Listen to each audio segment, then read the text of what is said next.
En Silogismos de la amargura, Cioran escribe que solo se suicidan los optimistas que ya no logran serlo. Los demás, no teniendo ninguna razón para vivir, ¿por qué la tendrían para morir? Los otros a los que se refiere Cioran son los pesimistas, entre los cuales se cuenta. Y he aquí la brillantez de esta línea de pensamiento. Hay en el suicidio, en última instancia, algo demasiado optimista, demasiado positivo y asertivo, demasiado inmerso en la fantasía de la salvación a través de la muerte. En Del inconveniente de haber nacido, título agradable donde los haya, Cioran escribe: cuando alguien viene a verme para decirme que quiere quitarse la vida, le digo: ¿a qué tanta prisa? Puedes quitarte la vida cuando quieres. Así que tranquilidad, el suicidio es un acto positivo. Y vaya si se tranquiliza. Tal vez debamos tranquilizarnos y examinar las cosas con mayor sobriedad y pesimismo, sin dejarnos llevar por el delirio optimista de que nuestra muerte podría solventar cualquier problema, servirnos de revancha, venganza o castigo, salvarnos de nosotros mismos, de los demás o de la dolorosa vorágine del mundo. En un delicioso tiro de gracia, Cioran escribe: refutación del suicidio. ¿No es inelegante abandonar un mundo que tan gustosamente se ha puesto al servicio de nuestra tristeza?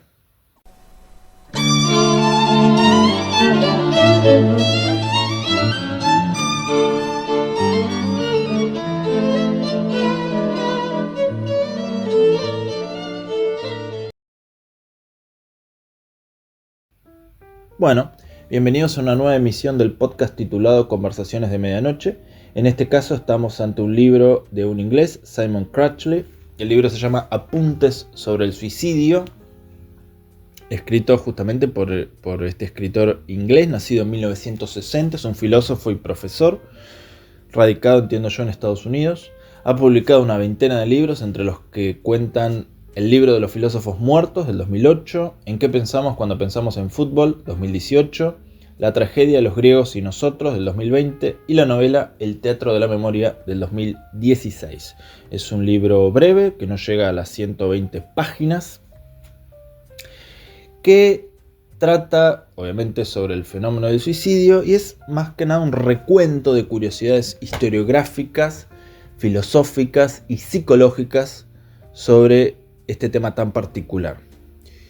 Antes que nada, y no creo que haga falta aclararlo más veces que esta, por supuesto que aquí no estamos recomendando el suicidio.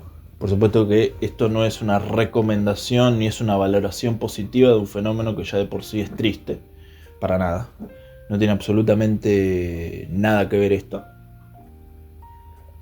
Y lo único que hacemos en realidad es comentar este recuento de curiosidades que el libro pone a nuestra disposición. Nada más. El libro trata de muchos temas variados, sobre, obviamente, el mismo punto, que es el de quitarse la vida. Y empieza con uno que a mí me pareció muy curioso, que es los castigos a los suicidados. Por supuesto que el suicidado estaba ya por fuera del alcance de la ley terrenal, porque estaba muerto, pero lo que quedaba era su reputación, su familia, sus bienes, que sí podían ser afectados por el alcance de las leyes. Por ejemplo, en el siglo XVII, en 1670, Luis XIV, en Francia, solía arrastrar el cuerpo del suicidado y colgarlo. Además, sus bienes eran confiscados, ¿sí? En China, en el siglo XIX, 1889, si se descubría que alguien se quitaba la vida para ayudar económicamente a sus hijos, ¿sí? A sus hijos se los decapitaba. Blackstone decía que lo que se atacaba era la reputación de el que se quitaba la vida. Era enterrado, por ejemplo, con una estaca, se confiscaban sus bienes y un largo etcétera. Evidentemente era visto como una deshonra, y esa deshonra se ponía a la vista del público en general, exponiendo el cuerpo de esa manera, ¿sí? Evidentemente, en sociedades a las que nos referimos, siglo XIX, siglo XVIII, etc., eran sociedades muy coaccionadas, muy solidificadas entre sí. Entonces, apartarse de esas sociedades evidentemente era visto como algo muy negativo. No solo desde el punto de vista religioso, que luego vamos a ver qué sentido tiene el estar en contra de quitarse la vida para los cristianos, por ejemplo, sino desde el punto de vista político. Es decir, era visto como escaparse de una responsabilidad que se tenía para con el monarca, para con el príncipe, para con el político del momento. Un escritor, Levé, dice que es una cosa muy curiosa las cartas que escriben los que deciden quitarse la vida, porque ese último hecho, en realidad ese hecho puntual reordena, resignifica toda la vida. Es decir, nosotros solemos entender que la vida comienza en un punto A y se va trasladando hacia adelante. Pero encontrarse con una carta de alguien que acaba de tomar la triste decisión de dejar este plano, resignifica toda su vida y nos lanza hacia atrás. La carta reordena su biografía y empezamos a ver a esta persona de adelante hacia atrás. Es decir, ¿qué es lo que lo empujó a tomar esta última decisión? ¿Qué fue lo que generó eso? Si nosotros lo conocimos en momentos alegres, en momentos jocosos, en momentos tristes, pero no tan dramáticos, ¿se entiende? O sea, la carta de suicidio, las últimas palabras que elige escribir, nos ponen ante una nueva situación. También es cierto que hay un texto que no es este, que es otro, creo que de un escritor argentino, si mal no recuerdo. No, perdón, es de Durkheim, que es un libro excelente es ese libro, El suicidio, de Emily Durkheim. Durkheim dice que para él que no hay que hacerle mucho caso a las cartas de los que se quitan la vida, porque en realidad están reordenando los acontecimientos en función de cómo los sienten en el momento en que lo están escribiendo. ¿Se entiende? O sea, nosotros vemos en una carta de alguien que decide quitarse la vida como una especie de declaración total, como una especie de verdad absoluta sobre lo que la persona está sufriendo y demás, y por supuesto que nos da esa curiosidad. Pero dice Durkheim, cuidado.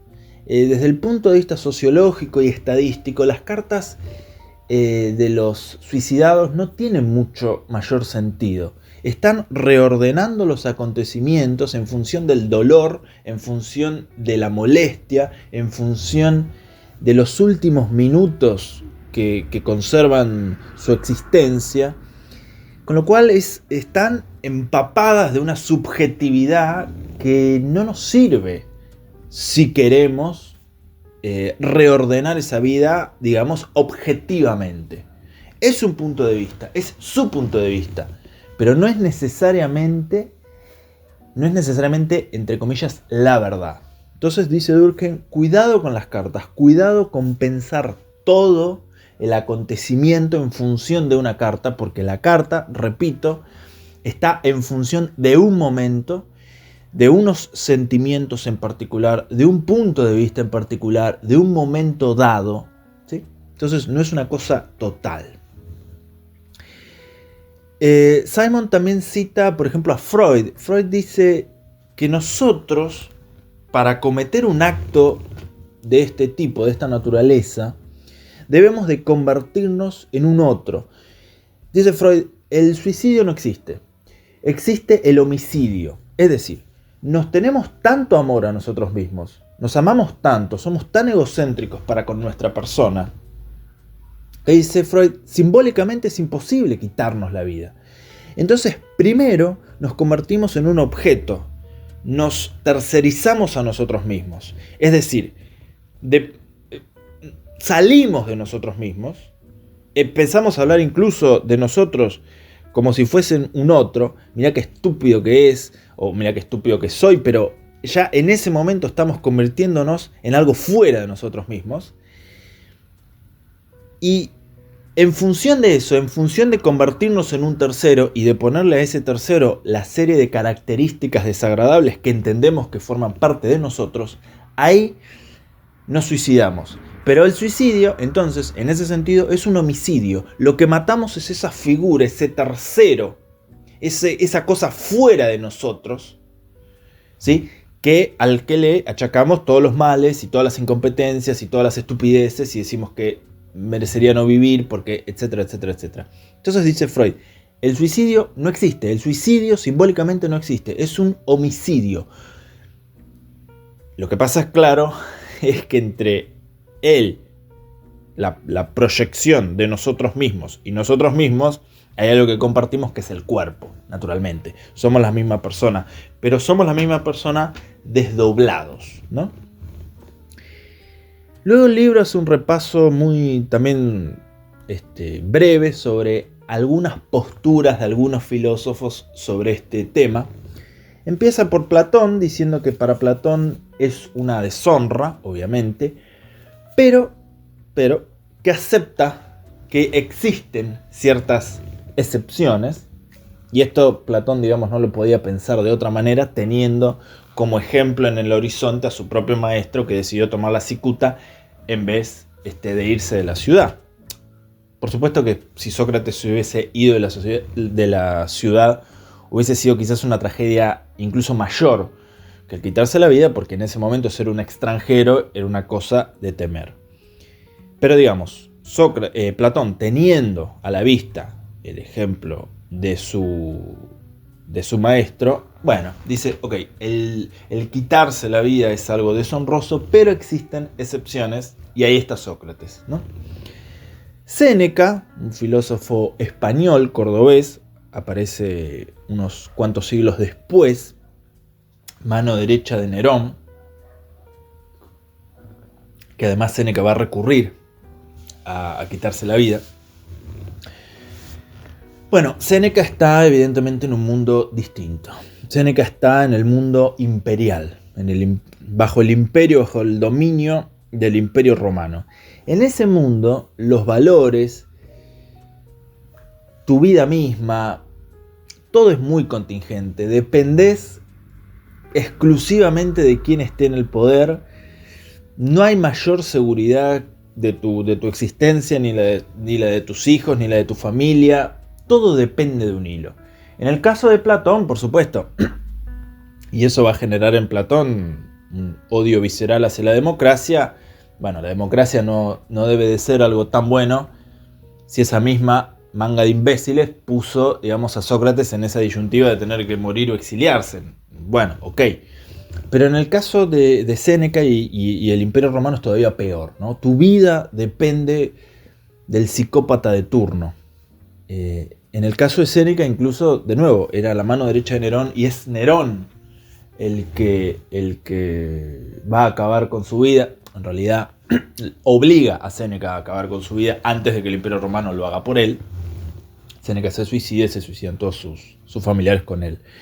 Séneca dice que la vida no debe ser una aflicción, y que en el momento en el que los dolores, los pesares, en el momento en el que todo eso sea intolerable, se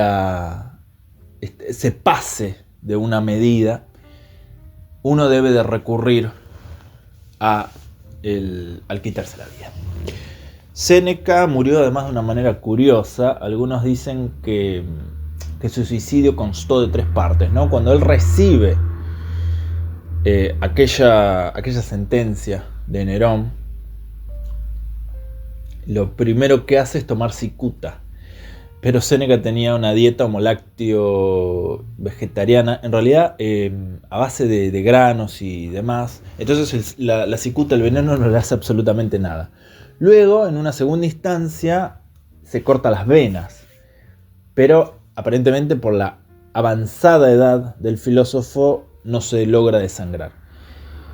Y luego finalmente hay una última escena que es un tanto confusa, que es que se llena una bañadera con agua hirviendo y, por un lado, algunos dicen que Séneca se tira y muere de esa forma, o por el otro dicen que, como consecuencia del vapor, y Séneca era asmático, no puede respirar y fallece. en el mismo momento también se están quitando la vida sus familiares.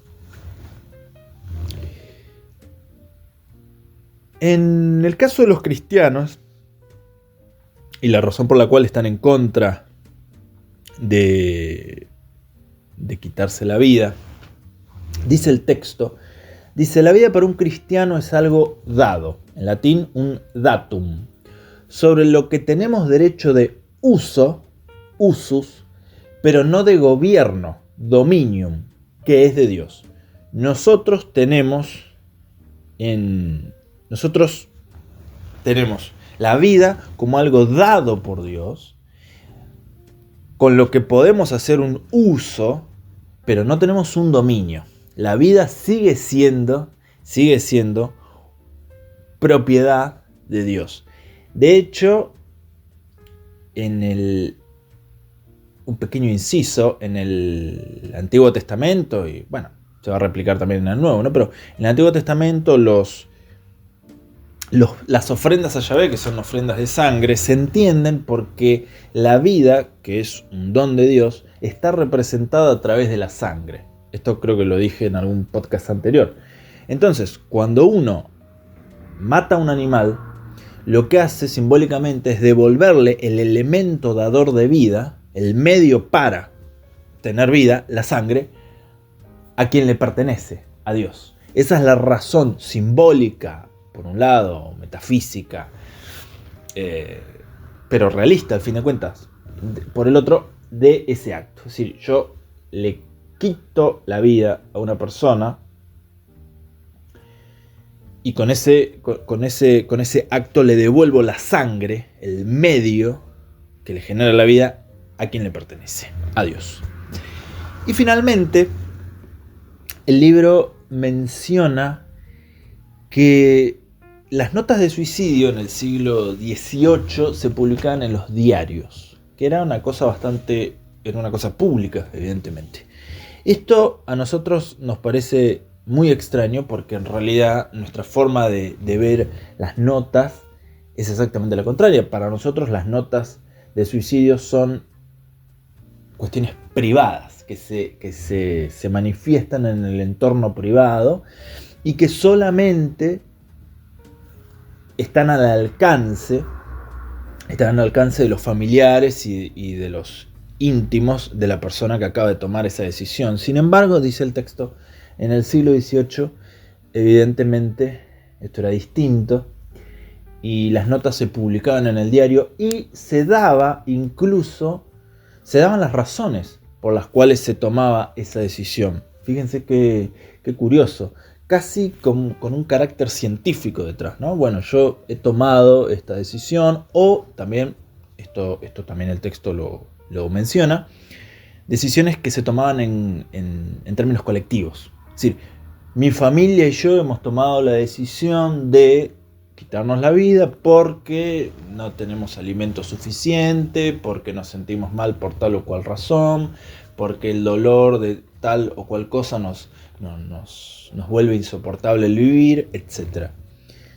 Es una cosa bastante curiosa, pero eso existía en el siglo XVIII, se publicaba por ejemplo en los diarios ingleses y demás, y la gente leía que de repente fulanito se había quitado la vida, o él y toda su familia se habían quitado la vida.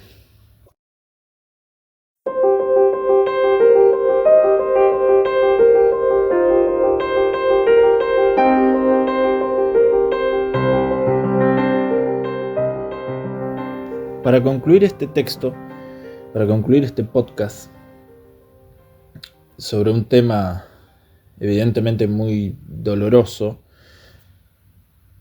yo no me siento para nada en la capacidad de darle algún consejo a alguien que tiene esa opción en el horizonte de posibilidades de su vida. O sea, evidentemente no estoy para nada capacitado. Además no creo que llegue a tanto mi humilde podcast. Pero podría decir dos cosas. La primera es tomarme de la reflexión de Cioran del principio y preguntarme si uno está seguro de que quitándose la vida se acaban los problemas, porque hay psicólogos, los psicólogos están de acuerdo con que el acto del suicidio lo que busca, evidentemente, no es quitar la vida, sino quitar el dolor. Quitarse la vida es un medio para el fin, que es quitarse el dolor. Un dolor que se vuelve insoportable, evidentemente. Agarro lo que dijo Cioran y lo pongo sobre la mesa. ¿Qué seguridad tenemos de que eso nos va a quitar el dolor?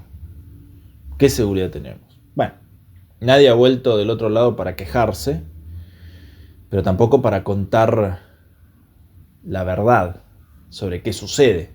Si es que sucede algo, si es que sucede nada, ¿qué sucede? Entonces, esa decisión en un principio, que puede parecer desesperada y a la vez racional, bueno, tiene un sentido acabado. Es mejor eso que seguir viviendo. Pero la segunda cosa que quería decir es que si una persona está en esa disyuntiva, tiene a su disposición la posibilidad de dejar de existir cuando quiera. Tiene el poder absoluto de dejar de hacerlo. Y yo creo que eso, es decir, el saber eso, debería en algún punto tranquilizar a esa persona. Es decir, la estoy pasando mal, convengamos, ¿no?, que en mis manos tengo la posibilidad de dejar de pasarla mal. Convengamos, supongamos que además estoy seguro o tengo cierta seguridad de que voy a dejar de pasarla mal, de que no existe nada por fuera de ese acto, ¿no? Eso debería de aliviar un poco a algunas personas y sobre todo darles tiempo a reflexionar si eso vale la pena, si no hay alguna otra salida. Desde este humilde espacio en el que creo que no, me parecería un tanto extraño que le llegue a personas que están cerca de esa decisión, pero si les llegase, por esas casualidades de la vida, yo apostaría por esperar un poco. Yo apostaría por intentar, por dar un último intento, o unos últimos intentos. Uno no sabe en qué situación se encuentra cada quien, pero no se podría intentar una última cosa. No se podría a través de las amistades, a través de la pareja, a través de los padres. Y si eso no está, a través de la gente que nos hace feliz, que son los artistas, los músicos, los escritores, a través de los libros, de las películas. No se podría estirar un poco esa decisión, no se podría postergarlo un poco y ver si en esa postergación, quizás en última instancia, ¿por qué no?, aparece un hilo de sentido del que nos podamos tomar. Quizás incluso con más suerte extendamos ese hilo y, ¿por qué no?, nos conduzca a un lugar de mucho menos dolor, nos conduzca finalmente a vivir con menos penas, con menos dolor y con un renovado sentido y amor por la vida. ¿Por qué no podría pasar eso? ¿Por qué no podría pasar eso si esperamos un poquito más? Si tenemos un poquito de paciencia. Finalmente me pregunto eso. ¿Por qué no tener un poquito de paciencia? Solo un poco.